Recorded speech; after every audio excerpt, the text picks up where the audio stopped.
Electric potential पर आधारित आंकिक प्रश्न आज का टॉपिक है। पोटेंशियल पर बेस्ड न्यूमेरिकल प्रॉब्लम, ये आज का टॉपिक है। इसमें हम तुमको टाइप 1 का न्यूमेरिकल प्रॉब्लम बता रहे हैं। टाइप 1 में सबसे पहली बात तो ये है कि पोटेंशियल में हम नेचर ऑफ द चार्ज देखते हैं। अगर मान लो कि पॉजिटिव चार्ज है तो हम प्लस क्यू मेंशन करते हैं और नेगेटिव चार्ज है तो माइनस क्यू मेंशन करते हैं। अब जैसे इस पर हम एक उदाहरण ले रहे हैं। जैसे मान लो कि हमारे पास एक समखटभुज है। प्रॉब्लम अभी हम बोल के तुमको लिखवाएंगे। एक समखटभुज है A B C D E F, A B C D E F. एक समखटभुज A B C D E F के प्रत्येक शीर्ष पर एक माइक्रोकूलम का आवेश स्थित है।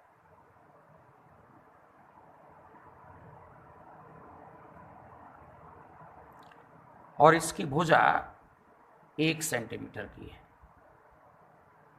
हमें इस समखटभुज के केंद्र पर वैद्युत विभव ज्ञात करना है। प्रॉब्लम लिख लो। एक समखटभुज A B C D E F के प्रत्येक शीर्ष पर एक माइक्रोकूलम का आवेश है तथा इसकी प्रत्येक भुजा 1 सेंटीमीटर की है। हमें समखटभुज के केंद्र पर वैद्युत विभव ज्ञात करो। ये पहला सवाल है।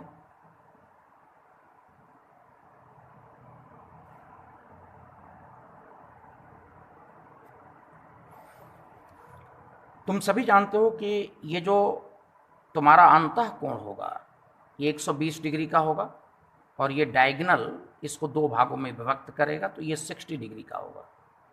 सिमिलरली ये भी 60 डिग्री का होगा और ये एक बिंदु पर 360 डिग्री के कोण बनेंगे। ये 6 बराबर भागों में विभाजित हो रहा है, इसलिए तुम्हारा ये भी 60 डिग्री का होगा।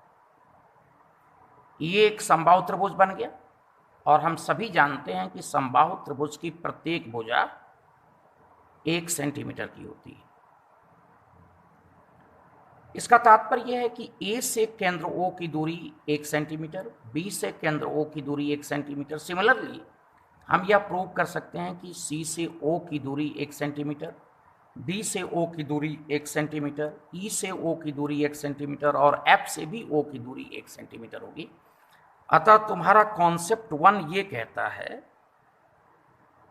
कॉन्सेप्ट 1 कि AO बराबर BO बराबर CO बराबर DO बराबर EO बराबर FO बराबर 1 सेंटीमीटर। ये कॉन्सेप्ट 1 हो गया।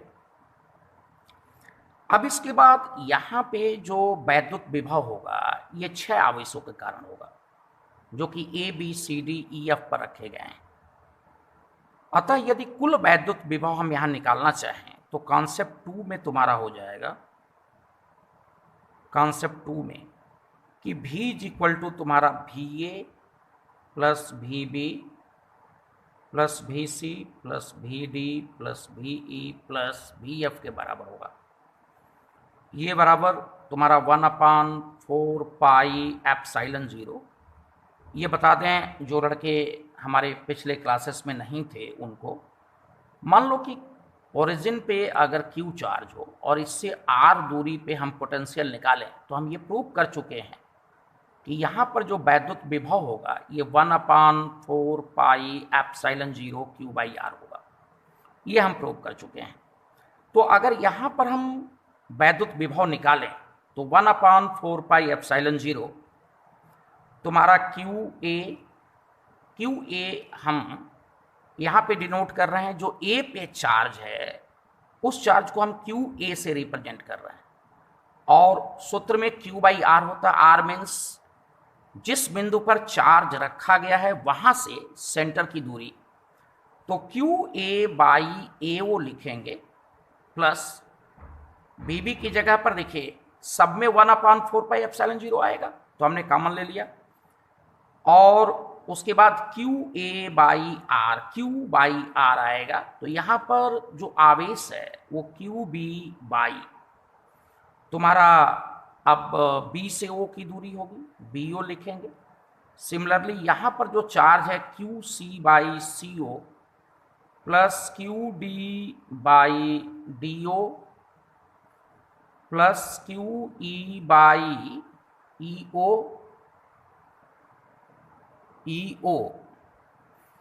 एंड प्लस QF/FO, ये हो गया। अब ये बराबर हो जाएगा 1/4πε0 9 × 10⁹ QA की जगह पे हम लिख देंगे 1 × 10⁻⁻⁶, और A से O की दूरी 1 सेंटीमीटर है, इसको 1 × 10⁻² लिखेंगे। जैसा कि तुम जानते हो सेंटीमीटर को मीटर में चेंज करना हो तो हम उसे 10⁻² से मल्टीप्लाई कर देते हैं उसमें। QB भी चार्ज वही है 1 × 10⁻⁶/BO, 1 × 10⁻², 1 × 10⁻⁶, चार्ज C पर उतना ही है और डिस्टेंस भी उतनी ही है, तो 1 × 10⁻²। सिमिलरली D पर भी चार्ज उतना ही है 1 × 10⁻⁶, और 1 × 10⁻²। सिमिलरली E पर भी चार्ज वही है 1 × 10⁻⁶, और EO 1 × 10⁻², और तुम्हारा F पर भी चार्ज वही है, तो यहाँ लिख दे रहे हैं 1 × 10⁻⁶, 10⁻⁶/1 × 10⁻², 1 × 10⁻²। दिस इज योर 9 × 10⁹ देखो बालकों, अगर तुम ध्यान दोगे तो ये 1 कैंसिल होगा, 10⁻⁻⁶ और 10⁻⁻²। तो तुम्हें अगर हम इसको एक्सप्लेन करके लिखें, हालांकि हम चाहें तो वैसे भी लिख सकते हैं, लेकिन 10⁻⁻⁶ × 10⁻² कर दें। सिमिलरली तुम्हारा यहाँ भी वही चीज होगा, 10⁻⁻⁶ माइनस तुम्हारा यहाँ घात है, ऊपर जाकर प्लस होगा 10⁻²। Similarly 10⁻⁻⁶ × 10⁻², similarly 10⁻⁻⁶ × 10⁻² plus 10⁻⁻⁶ × 10⁻²। Okay, this is your 9 × 10⁻⁹ bracket में 10⁻⁻⁴ -6 और 2 मल्टीप्लाई हो जाएगा, plus 10⁻⁻⁴ plus 10⁻⁻⁴ plus 10⁻⁻⁴ 10⁻⁻⁴। This is your and plus your 10⁻⁻⁶ × 10⁻² here। Actually ये 6 बार होगा तुम्हारा, तो 10⁻⁻⁴ here, 2 2 4 2 6। देखो ये जितना तुम्हें दिखाई दे रहा है, अगर सब में 10⁻⁻⁴ है तो अगर 10⁻⁻⁴ तुम कॉमन ले लो सब में, तुम जानते हो कि अगर पूरा का पूरा जो है वो कॉमन ले लिया जाए तो 1 बचता है, 1 + 1 + 1 +1 + 1 + 1, ये टोटल होगा 9 × 10⁹ में से 4 घटा दो 5 × 6, तो इट इज योर 54 × 10⁵। ये तुम्हारा इतना वोल्ट हो जाएगा, ये तुम्हारा विभव हो गया। तो देखिए सबसे पहले तुम्हारा अगर इलेक्ट्रिक पोटेंशियल यहाँ ज्ञात करें तो तुम्हारा जो वैद्युत विभव होगा 54 × 10⁵ वोल्ट हो जाएगा। 54 × 10⁵ वोल्ट ये तुम्हारा वैद्युत विभव हो गया, जैसा कि हमने दिखाया तुमको यहाँ। तो इलेक्ट्रिक पोटेंशियल जो तुम्हारा हो गया ये 54 × 10⁵ वोल्ट हो गया, ये इलेक्ट्रिक पोटेंशियल हो गया। तो हमारा जो पहले टाइप का क्वेश्चन है ये एक बार और सुन लें कि अगर A B C D E F पर प्रत्येक शीर्ष पर 1 माइक्रो कूलाम का आवेश है और ये एक समखटभुज है और इसकी भुजाई 1 सेंटीमीटर है, तो इसके केंद्र पर हमें वैद्युत विभव ज्ञात करना है, जो कि यहाँ हमने लिखा। अब हम चलते हैं इसमें टाइप 2 पर आधारित क्वेश्चन देखेंगे। टाइप 2 के क्वेश्चन कैसे होंगे ये देखा जाए। देखिए, अगर मान लो कि हमारे पास 27 जल की बूंदें हैं टाइप 2। टाइप 2 में अगर 27 जल की बूंद हैं, प्रत्येक पर समान आवेश है एवं प्रत्येक की त्रिज्या समान है, इन्हें मिलाकर एक बड़ी बूंद बनाई गई।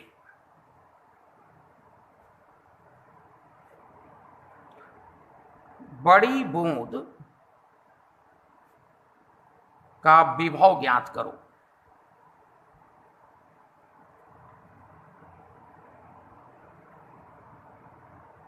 तथा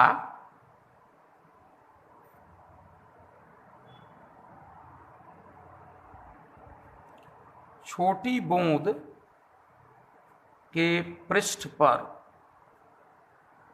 वैद्युत क्षेत्र की तीव्रता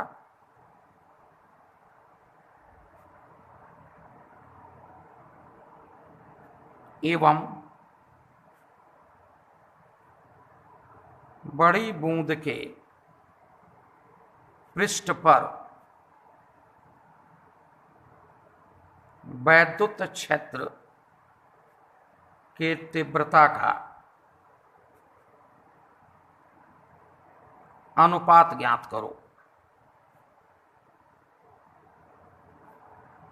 यह हमारा प्रश्न है। प्रश्न एक बार और देखते हैं। 27 जल की बूंद प्रत्येक पर समान आवेश है एवं प्रत्येक की त्रिज्या समान है, इन्हें मिलाकर एक बड़ी बूंद बनाई गई है। बड़ी बूंद का विभव ज्ञात करो तथा छोटी बूंद के पृष्ठ पर वैद्युत क्षेत्र की तीव्रता एवं बड़ी बूंद के पृष्ठ पर वैद्युत क्षेत्र की तीव्रता का अनुपात ज्ञात करो। यह प्रश्न है। देखो, ऐसे प्रश्न को करने के लिए, ये जो प्रश्न तुमको दिखाई दे रहा है, ऐसे प्रश्न को करने के लिए हम क्या करेंगे, इसको समझना है।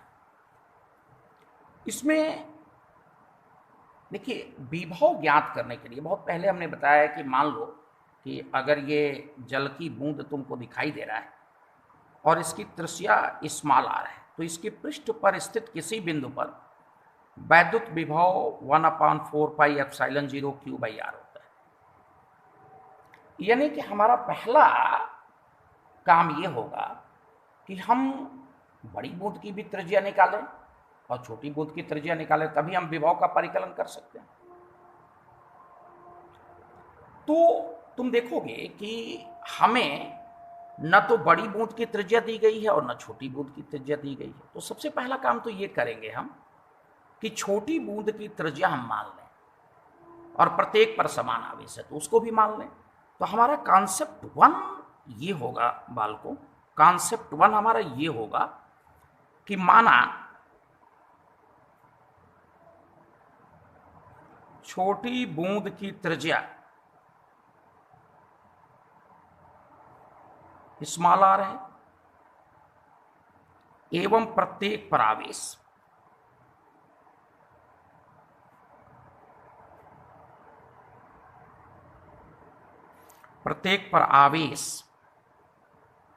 Q है।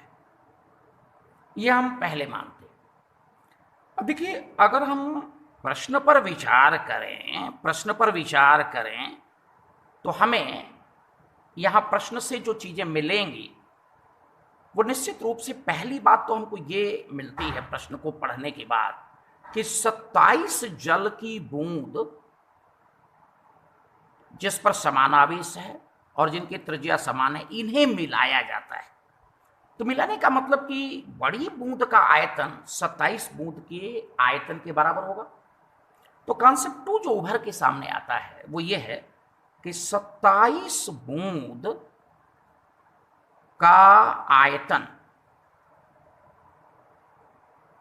बराबर बड़ी बूंद का आयतन बराबर बड़ी बूंद का आयतन, ये उभर के सामने आता है।